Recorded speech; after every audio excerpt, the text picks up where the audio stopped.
It's my opinion that these people that's doing a survey about homeless people already misappropriated funds.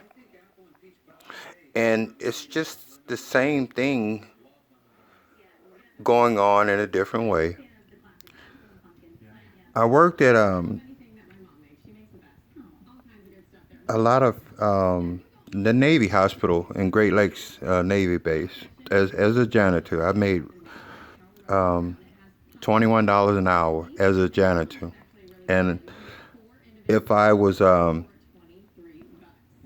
dual speaking person, a Spanish person,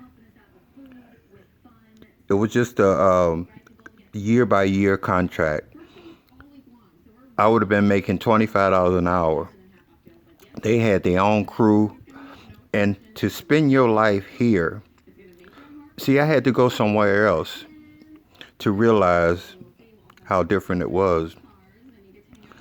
And I got myself into purgatory, I believe, or my karma caught up with me, and this is what I deserve.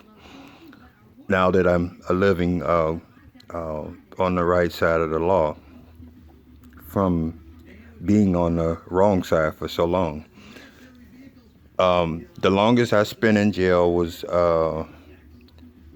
24 days in my whole life. In my whole life. Isn't that something?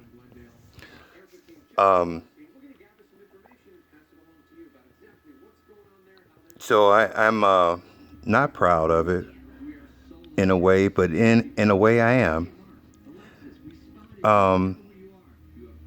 Because that's how I was raised. We were like the Black Partridge Family. We had motorhomes. We've been to Disneyland and Disney World as a little kid. My father was he was a hell of a man. He didn't hug you. He didn't say he loved you. He was a hard man. My attitude has changed to be like him later on in my years. I am just like him, more than any of my two brothers. But those funds were misappropriated and still will be from the people that's running it.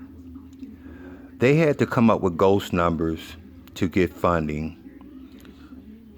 And once they did that, and once the news bite is over on this, the lady said, oh no, it's not going to be right away where it makes a difference. It might be a year later. Okay, year later. Why even go out there and bother the people? Just come up with the astronomical number that you've been doing and leave those people alone. If you can't hand them $5, clothes, or food, why go out there and bother them to give them hope of being helped right away? Because you misappropriated the funds before. If it takes a year now, what happened to the funds a year ago? You've shut down CAS. You probably took the funds to build this little rehab that you're going to get a per diem for. Maybe. I don't know. What difference has it made a year ago that it's going to be making a year from now? Why does it have to take so long when you get the funding right away? It's a certain time that you have to spend this money, and then you have to have a reason for either getting more money or the same money. It doesn't take a year for you to do anything for those people. That's just like the fundraisings.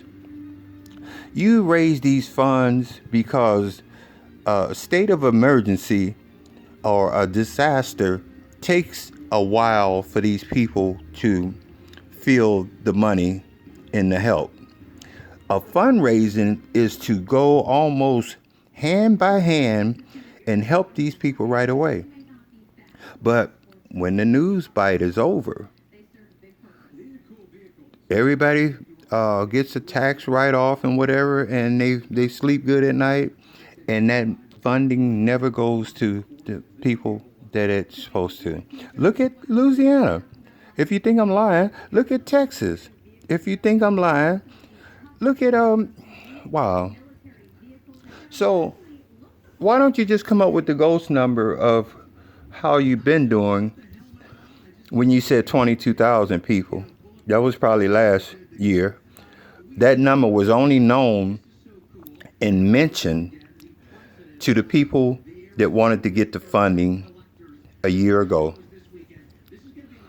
Now, they can't imagine what number to say this year. So they actually had to go out there and do the footwork and bother those poor people, get their hopes up high, get the money, and put it in their pocket. Look at Red Cross. I've seen homeless people sustain their life by giving blood. When you give blood, you're nauseous, your stomach is jittery. You have to eat candy or something to get yourself back together. They won't even give you a sucker because you are a sucker. And they go under the name of Red Cross, under the umbrella of Red Cross, but all it is a community member in Phoenix putting money in his pocket. I don't know why these people are so evil and so money crazy. And I guess I better stop talking because this must be a hate to tell the truth. Thank you.